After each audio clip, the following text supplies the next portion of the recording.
Yahweh, by Hashem, Yahweh Shai. Double honors to the elders and apostles of GMS who will Shalom to the hopeful elect.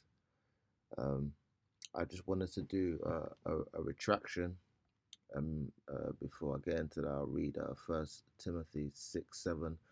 For we brought nothing into this world, and it is certain we can carry nothing out. And having food and raiment, let us be therefore content. But they that will be rich fall into temptation and a snare, and into many foolish and hurtful lusts, which drown men in destruction and perdition. So look up the word perdition.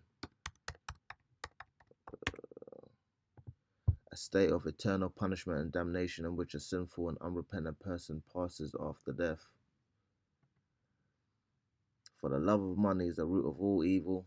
The love of money, not money itself, which, while some coveted after, they have erred from the faith and pierced themselves through many sorrows. And the reason why I wanted to, basically talk about redaction is because I did a video, I believe it was last week or something, where I was talking about trust. The elder was talking about allodial titles, and I said, basically the trustee is the legal owner, and I said in the UK, the monarchy, they own all the land, and then the America is a federal government, so you don't have the allodial title of the land. You have a lesser title over the land, and I went into short hold and long hold properties. Short hold is when you have a lease for the land, say 99-year lease, and long hold or freehold, is when you quote unquote own the land, even though you don't really own the land. You have the highest interest in the land apart from the monarchy. And I was talking about trust, and it talks about it says trustee, the legal owner, is a settler. So really the trustee is responsible for all the legal requirements of the land. When you have an allodial title, you don't have to pay taxes on the land, for example. So you're the settler. You settle the debts. The beneficiaries is what is the beneficiary relation? Definition: in life insurance, the beneficiary is a person or entity entitled to receive the claim amount and other benefits upon the death of the benefactor or on the maturity of the policy. Description: generally, a beneficiary is a person who receives benefit from a particular entity, say trust or a person. So I got that wrong. I was saying, the beneficiary is I was basically, I think I said the government is a trustee, when really and truly, as far as owning property is concerned, when you look at it from the position of a trust, you are responsible for paying taxes. You have to settle all the debts of it. And really and truly, the monarch is a beneficiary, because even if you have a house in trust and you leave it for your child, and your child dies or it's left unclaimed, it it actually returns to the rightful owner, which is the crown or the government or the monarchy. So they're actually the beneficiary of it. You're paying taxes to them, and they're reaping the benefit of it. And I didn't want to basically give out wrong information. Some of it was correct, but in a sense, you're the legal owner. You're not the lawful owner. And anyone that knows that, there's a difference between law and legal. When you're dealing with law, say for example, I always use the example of gravity. Gravity is a law. You go to a 12-story, 20-story, 100-story building, you jump off. The law of gravity is gonna make sure that you fall to the ground. It treats everybody equally. When you're dealing with legal matters, it depends on who you are, what judge you get, what mood they're in, what quote unquote nation you belong to, how much money you have. So all these other factors determine how you're treated, which the Lord talks about. He hates. Let me get that scripture. The Lord, he's a man of balance. Uh, let's see, what's this?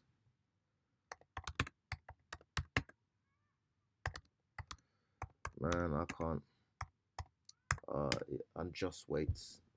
That's it, a false balance. So this society is really a false balance, you know. Proverbs 11:1. A false balance is abomination to the Lord, but a just weight is his delight. When pride cometh, then cometh shame, but with the lowly is wisdom, you know. And let the teachers, the prophets, you know, they're looked as low in this world, but they have a low wisdom. The integrity of the upright shall guide them, but the perverseness of transgressors shall destroy them. Riches profit not in a day of wrath, but righteousness delivereth from death. And a lot of the reasons why Jake doesn't hate Esau the way he's supposed to hate Esau, you know, is because they received a lot of benefits from Esau. This is Ecclesiastes 7:7. Surely oppression make a wise man mad, and a gift destroyeth the heart. I'm gonna start at 4. The heart of the wise is in the house of mourning, but the heart of fools is in the house of mirth. It is better to hear the rebuke of the wise than for a man to hear the song of fools. For as the crackling of thorns under a pot, so is the laughter of a fool. This is also vanity. Surely oppression maketh a wise man mad, and a gift destroyeth the heart. And anyone who's in his faith, you might come across certain people who say, you're angry, or it says a wise man doth scarcely smile a little. uh, Better is the end of a thing than beginning thereof, and a patient in spirit is better than a proud in spirit. Be not hasty in thy spirit to be angry, for anger resteth in the bosom of fools. Say not thou, what is the cause that the former days were better than these? For thou dost not inquire wisely concerning this. So we don't really know what happened in the past. That's not really been given unto us for the Lord. Let me get this scripture real quick. Uh,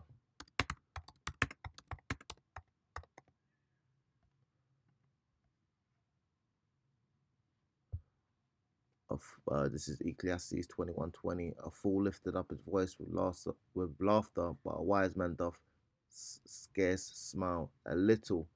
Now, you're not going to be happy knowing that anything you buy, you're pretty much wasting your time in this society with these mortgages. I was reading something that said you could get a mortgage, say 100 grand mortgage, and you'd pay 20% on that. So what's that? 120K. Now mortgages are like 300K, 400K. You're paying 6%, which what's that would be?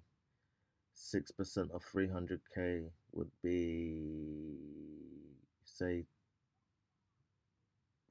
10% would be what, 30K. So six of that would be about 18. And it, it, depending depending on it, it might work out better. But really and truly, if you're looking at something where it's like a 600K house, you're really paying like 36K in interest. So the interest rate is lower, but because the houses are much more expensive, because I'm just using 100K baseline, the world house is cheaper than that, just like the world house is more expensive than that. All in all, they're giving you lower rates, but you're having to borrow more, and pay over a longer period of time.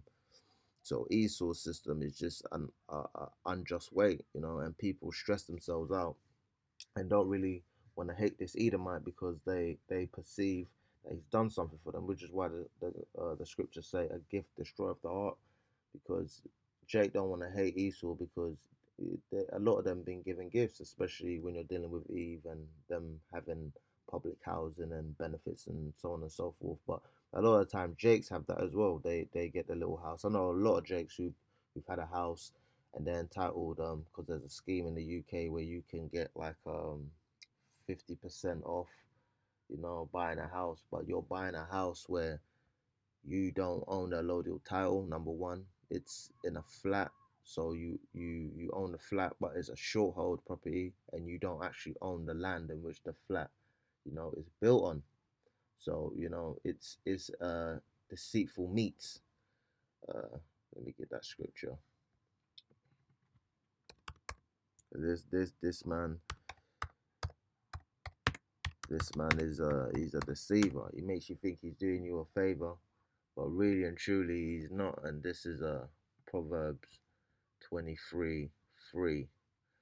I'm gonna start at one. When thou sittest to eat with a ruler, consider diligently what is before thee. So you when you're dealing with Esau, you need to consider what it is he's doing for you when you're dealing with him, and put a knife to thy throat, if thou be a man given to appetite. So you really have to restrain yourself if you like money.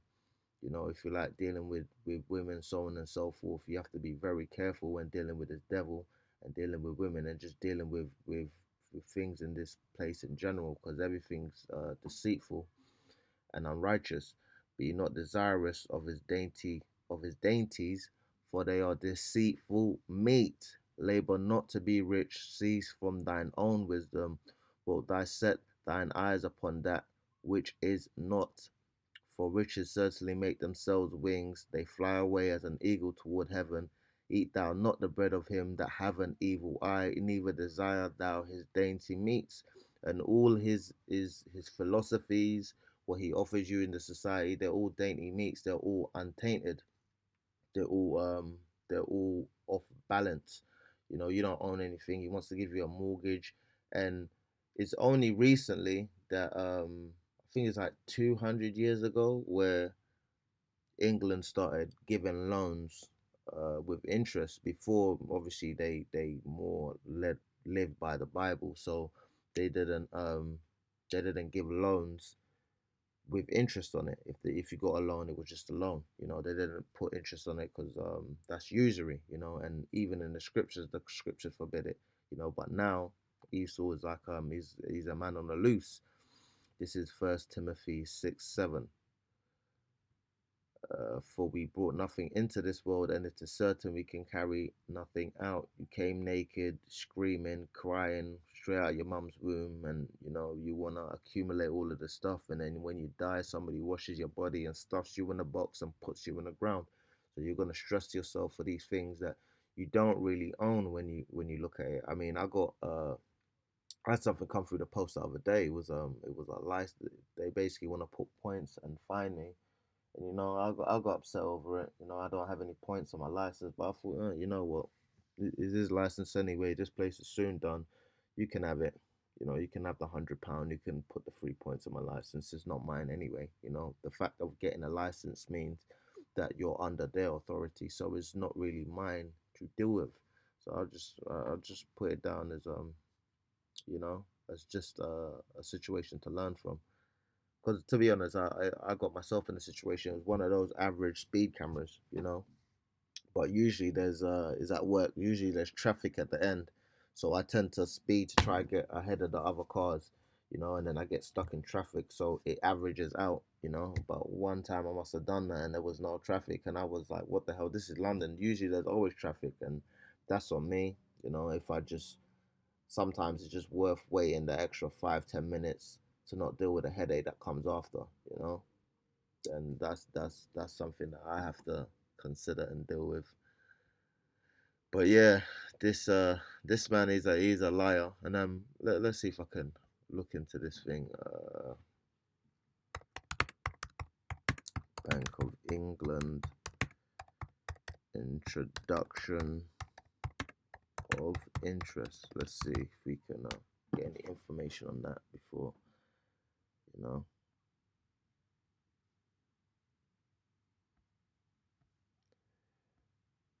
Well, it doesn't say anything.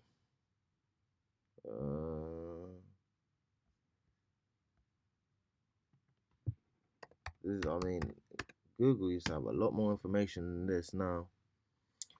The interest on the first loan in 1694 was 8%. This interest rate varied over the years. By the time of nationalization, the interest rate was 2.5%. This has been fixed under the Bank Act of 1892. This whole place is wicked, man. No, I don't want your cookies. Sound like Khalees. I don't want none of your milkshake. You can take it. When the Bank of England was founded in 1692, it lent 1.2 million to the government. Now, what kind of Bank of England lends to the government? You know, over the next 140 years, the debt increased and decreased until 1834. The amount outstanding was 11 million. 15,100. The interest on the first loan in 1694 was 8%. Its interest varied over the years. By the time of nationalization, the interest rate was 2.5%. So I'm assuming that's when they rolled out, interest. This having been fixed under the Bank Act 1892 when the bank was nationalized in 1946. The outstanding balance was still 11,015,100 pounds. This sum remained on the bank's books until 1994 when the full amount was repaid by the government to coincide with the bank's to let's see what this word means because I don't have a clue what it means. The 300th anniversary of a significant event. So I'm assuming 1994, and the first interest was in 1694. So yeah, 300 decades. This man's been a demon for a while, and basically we are all trustees, if this land is in trust and the beneficiary is really the queen because she owns the superior interest in the land, we're all trustees. We all have the legal ownership and the legal duties and responsibilities to make sure that these fees are paid off, and they're reaping the benefits, because when you put things in trust, a lot of the time the reason of a trust, and you could look up pure trust, the whole point of a trust is to subside or to avoid taxes, so the beneficiary gets to reap the reward of whatever you're given to them in trust without having to pay extra fees and taxes on it. So it just basically just shows you that everybody in the society is a slave. Esau's enslaved his own people, and you can't trust this man when he offers you something. You need to, if he tells you to look left, you need to look right. If he tells you to look right, you need to look left. All praises to the Most High Yahweh by Hashem Yahushai, double honors to the elders and apostles of Jemus, well, shalom to the old elect.